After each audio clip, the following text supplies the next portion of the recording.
Good afternoon বন্ধুরা। দেখো আজকের একটা জিনিস দেখানোর আছে। তার আগে বলি আজকের তো ওয়েডনেসডে, অফিস যাইনি। আশিস গেছে ইন্টারভিউ দিতে, ও ইন্টারভিউ দিয়ে আসবে। শরীরটা খুবই খারাপ, সারা রাত জ্বর।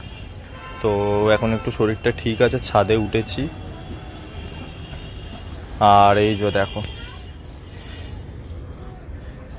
মানে এত এর আগে দুদিন আগে আমি লঙ্কা তুলেছি। আমি ফটোটা পোস্ট করি না, আমার তোলা আছে ফটোটা। এতে ঠিক এমনি কোয়ান্টিটি লঙ্কা তুলেছে। আর এটা আমার দুটো গাছ মিলিয়ে, এই যে 8 ইঞ্চি পটে দুটো লঙ্কা। আর এটা কিন্তু আমার কোনো দানার লঙ্কা না যে আমি গ্রো করার জন্য আলাদা করে দানা কিনে গ্রো করেছি। এটা খাবার লঙ্কা, আমি শিয়ালদা থেকে কিনে এনেছিলাম গত বছরে শীতকালে। তো ওই রেখে রেখে শুকিয়ে গেছে লঙ্কাগুলো। ওই শুকানো লঙ্কার দানা থেকে গাছ তুলেছি। এই দেখো দুটো গাছ, ছোট জায়গায় গাছ বড় করে বড় জায়গায় লাগিয়ে এই দেখো এত লঙ্কা উঠেছে এখন। এটা আমার একজনকে দেওয়ার আছে। আর এই যে পালং শাক, লাল শাক সব হয়েছে।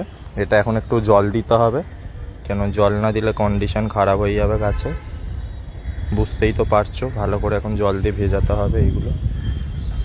তো ওই আর কি করে নিয়ে তারপরে দেখাচ্ছি তোমাদের।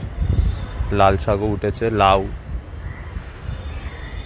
আর এই যে সব দেখাচ্ছে। আগে করে নিই তারপরে।